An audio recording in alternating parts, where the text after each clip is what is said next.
Hello, everyone, and welcome back to the Board Gaming Doctor. My name is Phil, and I'll be your board game doctor today. In this episode, I'm going to go over my longed plays of July 2024 and talk about some of the games that I haven't had the chance to dive into deeper and throughout the month. And this includes games that I've played before and revisited, some games that I've been able to play a few times in review, and a few first impressions as well. So let's talk about first Spirit Island. This is a very popular game, of course, and a game that I've had the chance to play a few times recently with my brother and cousin. They really enjoy this game and have graciously invited me to play with them with the app. We are using the subscription-based version to be able to play all the content, including the new expansions, and that's something that I've never had the chance to do. Whereas I've played this game, I don't know if I've mentioned it before, I've played it, I first played it a long time ago. This was maybe about 7 years ago or so, and it was pretty complicated for me back then. I wasn't really into board games as heavily as I was, or as I am now. And then I played it again when the app came out a couple of years ago, and I was deterred based off of the price at first, because I didn't enjoy my first play of this. But now that I've played it a few more times and had the chance to kind of forcibly learn and understand this game at a higher level to play with real people, I do really respect this game. I think that the opportunities to play as many different spirits, if you include everything that the expansion has offered, is really fantastic and really alters the game in a different way to make each game feel different. And the expansion material also adds modular things that affect the board other than your asymmetric player power to do so. And so I really like that. The ramping difficulty is really nice as well. At first, our first couple of games this month were at a lower or even lowest difficulty, if I recall correctly. And so at least it felt better to make mistakes and actually win and understand how to win this game while moving on to harder difficulties in the future. It felt like the ease-in that you get with like legacy games. And so I really enjoyed that. I will say that I'm still not a complete fan of cooperative games. I do prefer more competitive games, more so for the fact that I tend to, when approaching cooperative games, I think I've shied away from them because I used to be much more of an alpha gamer than perhaps I am now. I think I've backed off a little bit and I'm more conscientious of how I approach cooperative games and how bossy I am. Granted, in Spirit Island, it is hard to do so because we each have a certain, it's almost like a self-tableau that you're managing in this game with your cards and your powers, and it's really hard to be aware of what other people are doing with their own boards. But there are really cool times when we ask each other how we can help each other with our powers, since we're not completely aware of what each other are doing. And so if you are a big fan of this game, of course you probably will have that knowledge base to be able to alpha game potentially. But as a newer gamer in this game, I feel less constricted or less impelled to do so. And I don't mind being told what to do, because they offer my brother and my cousin offer a potential problem that we have to solve, and that forces me to come up with a solution that I can put forth that only I can do, rather than telling them what to do with their own powers. And so I really enjoy that. And then there are other times, especially earlier on in the game, where I feel like I don't know what I'm doing, and so I do rely more on other players to be able to tell me what to do. That happens in a lot of cooperative games where I'm not at par with my cooperative folks, the people that I'm playing with, and so it makes me feel less. I feel less enjoyment when I play that, because I don't feel like I'm contributing a lot and that I'm letting the team down, essentially. And I think that is mitigated in a sense in this game as well, because of that forced understanding that you need to have to be able to play your asymmetric spirit at its capacity and to be able to contribute well to the game state. And so I will continue to play it. I think I enjoy playing it more so to be with family and to, hang out and talk to my brother and cousin. But I think this game will continue to grow on me as I continue to dive deeper into how this game works. And so, yeah, I've really enjoyed my plays of Spirit Island thus far, more so than I did in the past. Next, I got to play Distilled a few times on Board Game Arena.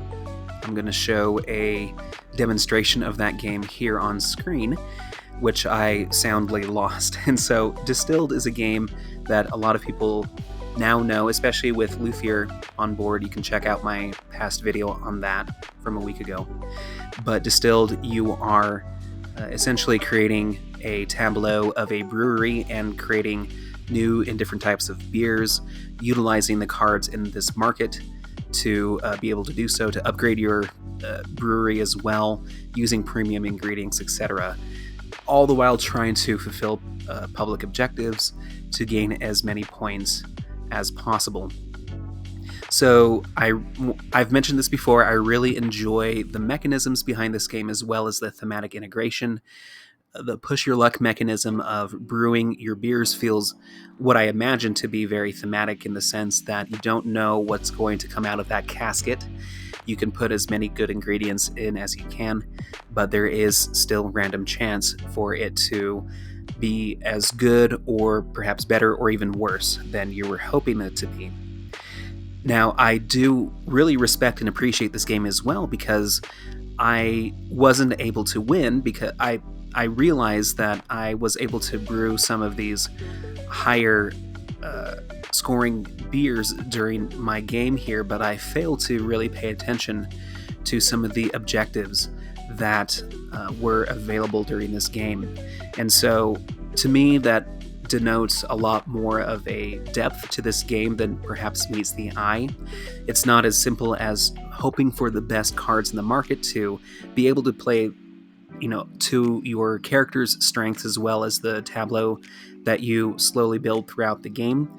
That is something that I really enjoy in games, is when you can build your asymmetry throughout the game to create efficiencies that you craft, rather than having all of that taken care of at the beginning of the game. And so this is a game that I do enjoy. I think, once again, this might spoil the last video, but I think I prefer Luthier a little bit more compared to this game, but I still really enjoy it and would happily pick this up and play if someone recommended it. Next on the list is Age of Innovation. So I've been able to play this game twice now, and of course that's probably not enough to really dive the depths that this game has to offer. And pardon if this is a little janky, this was still in alpha on Board Game Arena when I recorded this or played this game. But essentially this is Terra Mystica, that is a standalone sequel to Terra Mystica particularly, that I feel incorporates some of the modularity that is offered with Gaia Project, but having its own identity as well.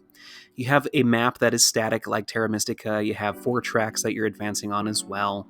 You've got all the bonuses and tiles that are seen in all of the systems of games that these come from. Your tableau is a little bit different because you get to draft or randomize the faction and power that they start with, and so there's added modularity there.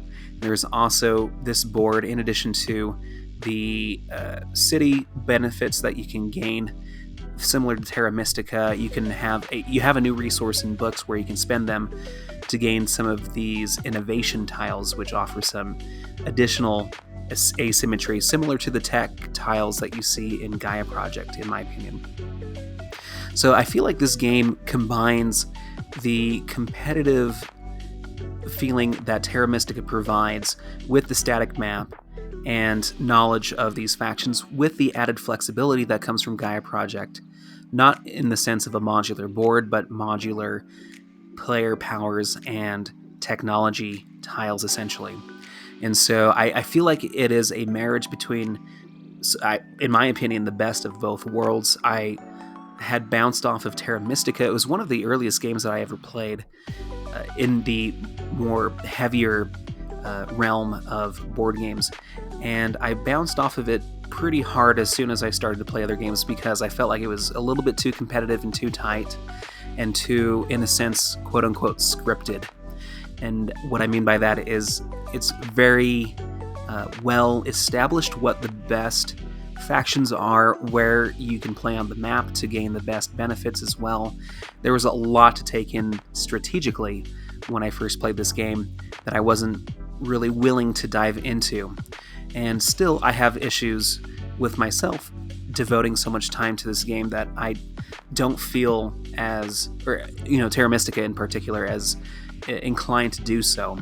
However, I think Age of Innovation is that solution for me where I do get that competitive edge that this game can provide that is mirrored with games like Terra Mystica, but it also offers the added flexibility for me to still feel clever, to feel like I'm still exploring this game, and in a sense that I can explore this game on perhaps a similar level to other players as well who don't have the extensive knowledge and background from Terra Mystica. Now, I believe that players who are very good at Terra Mystica would be able to play this game a lot better than I can, but for some reason I feel like knowing that there is a little bit of a learning curve for everyone in the sense of the modularity of how this game is set up with your factions and tiles makes this game feel a little bit more approachable to me in the sense of strategy.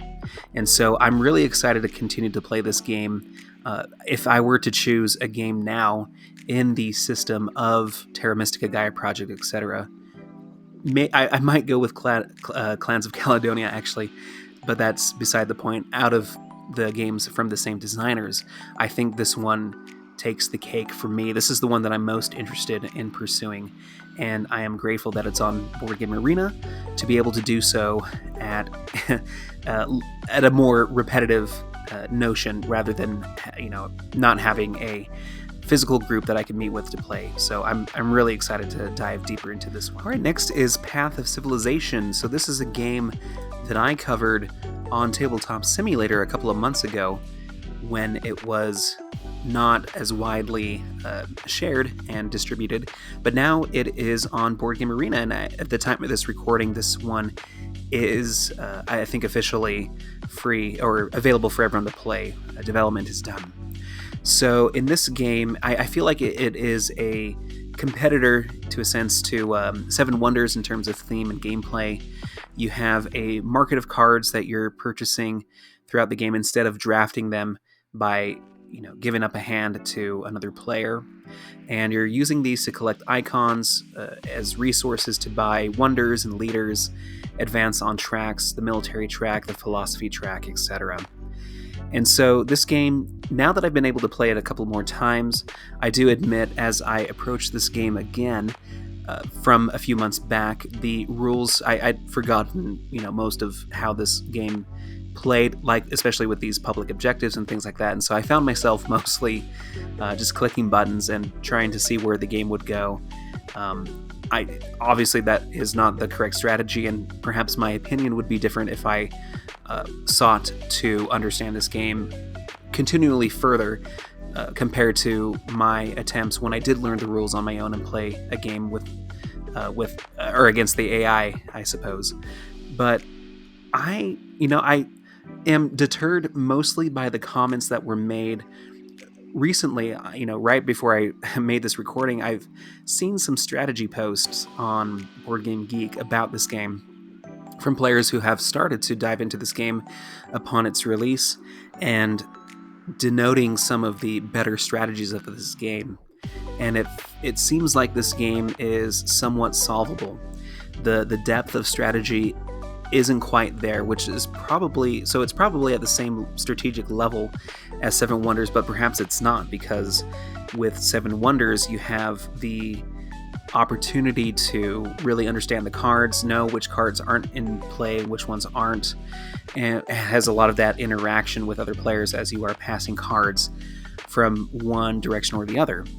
Whereas in this game, it's very much a solo, multiplayer solitaire game with the small interactions of, potentially building or bidding for wonders and leaders to purchase if you decide simultaneously to go for those. And so there is some cool interaction there. I really like that part of this game.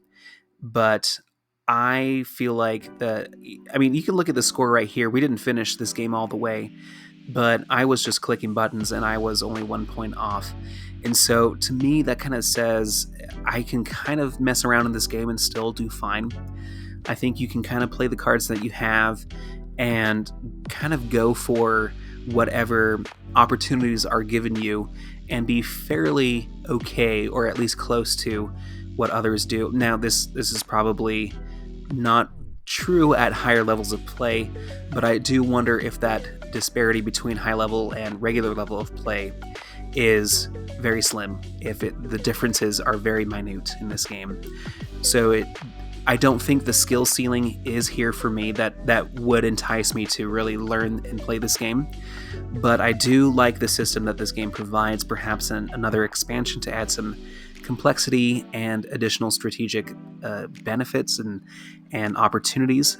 This might make this game a little bit more appealing to me, but at this time, I think I kind of rate it at the same as Seven Wonders. I think they would be interchangeable to me, and I feel like I would, if I was at a physical table, would enjoy Seven Wonders more, since there is more inherent interaction in that game. So that's where I'm at with Path of Civilization. We'll see if that changes in the future. So next is Linx. So this game is an interesting game that I was invited to play with my friend here, and it's very much an abstract game that honestly I'm surprised hasn't been created before. So this game is a tile laying game where you play a cross between tic-tac-toe and rock, paper, scissors. As you can see, the goal is to get 3 in a row in the tic-tac-toe sense of 3 in a row. But the stipulation is that you have to play one tile on top of another to have that flipped over, and the stipulation is that you need to, or at least you can do that, but you can play on top of another tile if you play the corresponding rock, paper, scissors icon on top of it. And so that creates an additional puzzle to try to solve. As you can see here, you do need 3 tiles on top of each other, flipped over, to be able to score that round. And so this game was surprisingly fun. I do wonder about the luck that comes with this game, with not having the right tiles to be able to place on top of certain ones to gain that tic-tac-toe, but it plays really quickly anyway, and so it's really easy to just continue and play. And so as far as abstract games go, this is really fun, and once again really surprising that this game came out so recently. Maybe I'm missing something there, but I really enjoyed this one. I think I would play this with non-gamers, casual gamers, people who really enjoy abstract games, kids even, to create an experience that is not as droll as tic-tac-toe is, or rock, paper, scissors, but something that is approachable and easy enough for people to understand while just being a fun forward game. So next is Botanicus. So this is a game that was recommended for the Kennerspiel this year, if I'm not mistaken. And this is, I think, still in alpha on Board Game Arena. It might be in beta already for anyone to play. But in this game, essentially you're moving around your gardeners here around this plot of land that you have. I believe that these maps can be different among players, and you're essentially trying to advance along these tracks and align yourself to, or at least try to achieve some of these objectives here by placing plants onto your board, placing these animal tokens on there as well for added benefits, as well as so moving on along these tracks. And that's all mediated by this action board, where it's a very predictable sequence of actions that you can play.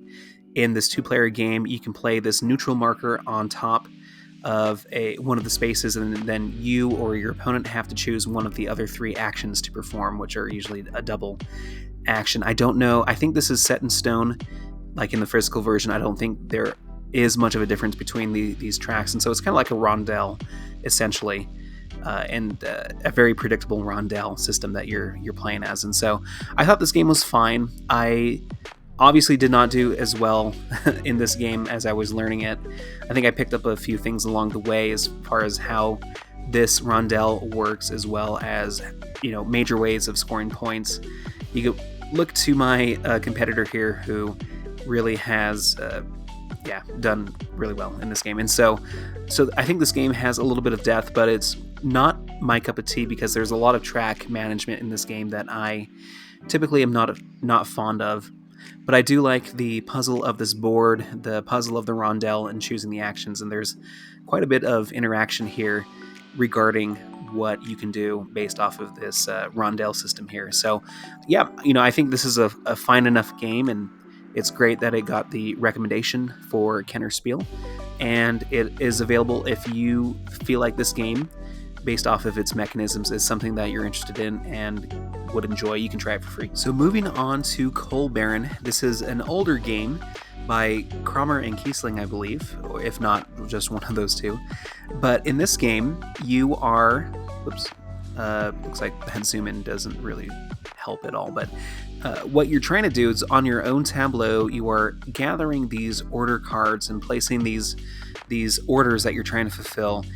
Also, using worker placement and resource management in the terms of money, to placing mines onto your tableau, and using an action point system very similar to games like Tikal, where you have like 10 actions or 6 or 8 to manage your mining here. And so you can, every step that you go down the well or the shaft is 1 action point, or etc. And so so this game was fairly straightforward to understand.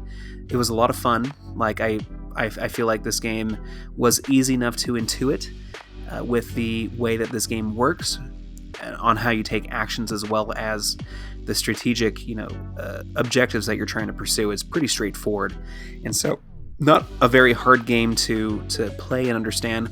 Maybe it is harder to really get a good sense of the strategy of this game if you're experienced, but it's one game that I didn't have to work too hard to understand, as I learned it straight from Board Game Arena. So it's got that going for itself. And so if you want to try it out, if you haven't already, then you can try it there. But if you enjoy this old classic game, it is on Board Game Arena. So some quick thoughts on my Lil Everdell. This is a younger version, younger in the sense of a younger audience of Everdell. In my opinion, Everdell is a pretty straightforward game to learn. At least strategically, it's probably a lot deeper than I'm giving it credit for. But this is more targeted towards children. As you can see, it's very highly rated since it was released 2 years ago. I got to play or demo at least, the digital version of this last month, and that was fun to see some of the little differences that this game has. No pun intended. But this game strips away some of the complexity that comes from, 1, the cards and the abilities that the cards offer, 2, the amount of resource or worker placement spots that you have available. There are some that are offered on the cards, I'm pretty sure, but it's not as extensive as the base game or with any of the expansions. And in addition to that, there are stripped down objectives that you're trying to pursue. It's not as extensive as like the objectives that you're trying to chase, the milestones that you're trying to get that are on the tree, etc., from the base game. And so this game accomplishes what it's trying to do to making Everdell a little bit more approachable for younger audiences. And so it was fun. Everdell's not my favorite game to play. I would rather play other tableau builders and worker placement games, but I really do appreciate the mechanisms here. The overall sense of building out your tableau to offer additional worker placement spots for you or others to take is really interactive and fun. The market is fun to interact with as well of cards, and the game scales and ramps really well. And so you get that sense from this game as well. And so, yeah, just a nice little appreciation for what this game is trying to do. So next on the list here is Next Station Paris. This is a new iteration of Next Station London in line with the Paris Olympics, which has been fun to watch. Shout out to the Turkish Hitman. But this game offers a little bit of an added variation in the game, with the map being having the central hub that you're playing around and having extra ways to connect your routes in this game. There are probably some different objectives that you're trying to really achieve. I haven't done, I'm not a big player of Next Station in general, and so I don't know for sure, but this was fun regardless. The slight variations make this really fun and popular game even better, and you can play this. They pushed this out really quick. I saw the development of this from alpha to beta to full release really quickly in time for the Olympics, and so I think that was the point of it. But yeah, really enjoyable if you like this system of games. Next, I wanted to talk again about WyrmSpan. So this game already reaching high status at rank 255, 8.1 average rating. Very well received game, and I think it's rightly so. So shout out to and congrats to Connie Vogelman for doing so. Now, when I first played this game and reviewed it on the channel with my first impressions, I did mention that I would rather play WyrmSpan over WyrmSpan. And that was based off of one play against an AI bot, very similar to how I started off with WyrmSpan. That kind of changed when I played this in person with other people. So I had the chance to play this, at the beginning of the month, last month, and it was really cool to see how this game unfolded with the flexibility that all of these different cards have, not only just the dragon cards, but the cave cards as well, the guild that you're trying to advance on as well. It really is a more complex and more flexible version of WyrmSpan. Now, don't get me wrong, I really love WyrmSpan, and I think that the identity of WyrmSpan is set in stone based off of the expansions that are released in this game, but this game feels and plays a lot differently and has its own identity as well. And it's something that I just really enjoyed. I really enjoyed the puzzle that this game provided, and loved to see, I really needed to maximize the amount of points that I had to get, and I could do it with these cave cards, or I could potentially try to go for the guild or play this dragon. What can I do right now to achieve that? And so it offered the same kind of strategy that I pursue in WyrmSpan, but at a more complex level, which I did really appreciate, and I think only appreciated as I played it again. The action system with the coins as well made it very interesting to really build an engine and only be able to ignite it like once per round or something like that, until you got to the end game where you were able to ignite it a couple of times because you had built up another engine. So to be able to gather more coins and to afford to do so. And so that was really rewarding to be able to build out an engine. And even though it felt restricted at first, and it felt kind of complex and kind of, I don't know, fiddly, if that's the right word, to build out these dragons along this, I felt like it was really achievable by the end of the game. And fun tidbit as well, with our game, I think we were all within like 2 or 3 points of each other, and so it was a really close game, really fun, and everyone kind of got to that same level by doing drastically different things. And so it was just a really fun game. I really enjoyed WyrmSpan and would happily play this again. It's probably, I give it an 8 right now, but I probably, if I played this more, would give it a 9. Very similar to how I rate WyrmSpan. I think they're, essentially up in the same echelons for me, with games that often are reiterations of another game or use kind of the same system. it's harder to differentiate them sometimes, and it's easier for me sometimes to give a higher score or a higher preference to one game from another. But in this case, I feel like they are very separate games, and they both, one, utilize a system that I really enjoy, but two, feel different enough that I can pull this out with different groups and really enjoy myself. And so, yeah, really enjoyed WyrmSpan. Really looking forward to playing this game more. So the second to last game that I want to talk about is Galactic Era. This game I played on Board Game Arena, but I am not able to access my replay of it because I believe it's still in alpha. But this game is a very ambitious game where you have a 4X type of experience, space 4X experience, and the unique factor about this game is that your faction has like a light side and a dark side, a more peaceful side and a more war-mongering type of side as well. And so there's plenty of interaction in this game. Let's see if we can get a little bit closer. And so you're moving around a map. There are different rules for how you move. You're building out cities and your own federation, what have you. But there are different rounds and eras in this game where it behooves you to be more peaceful with your competitors versus more competitive and more combative, I suppose. And so I think this game is very much a hit, and I think it's got the complexity that I think Space 4X enjoyers would really like. I know this game has been out for a while, and I do wonder, if let me try to get back to the main page here. I think, if there was, I don't know why this game isn't as highly rated as it could have been. Maybe it just kind of missed the mark for some people, but I gave it a 6 because it's not my cup of tea. I think it's too complex for me, for my Euro brain to really wrap my head around or to pursue to enjoy, but I really respect the design that this game has. It's a longer game, and so it's harder for me to really enjoy.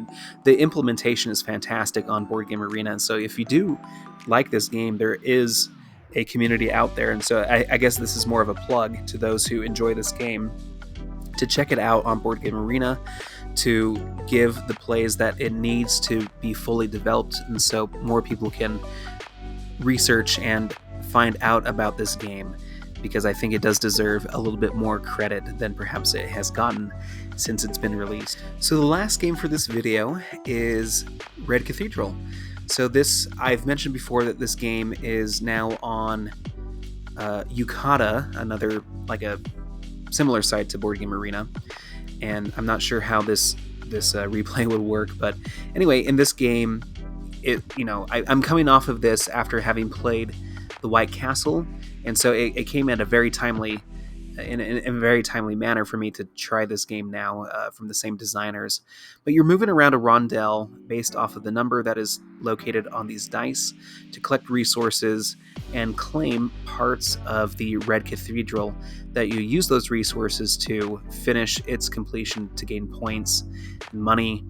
And so there's a lot of interaction in what resources you can draft from the rondel, bonus actions that you can take as well. The expansion is included, so there's a contractor map that you can utilize as well in case the building out the cathedral is not a part of your plan immediately. So you can get a lot of points by doing this as well. And that's essentially a broad overview of this game. I'm assuming a lot of people know and have played this game, and so once again, more of a plug to say that this game is available online to play for free, and I really enjoyed this game as well. Like, I think I still prefer the puzzle that White Castle offers, but I really like the interaction that this game provides. It's not too weighty of a game. It's more of a medium style game in the sense of complexity for rules as well as strategy, but the level of interaction is fairly high based off of this rondel and what you're trying to do with this modular map of the Red Cathedral. And so I really enjoyed the puzzle that this game provides and would happily play this again. So there you have it. It's a longer video to kind of go over some of these games. I'm not going to rank which games I liked more than others, but you have some of my thoughts and impressions after playing these, mostly on digital formats. And so thank you for listening and sticking around to the end. Hope you consult with me further, and hope to catch you on the next video. Take care.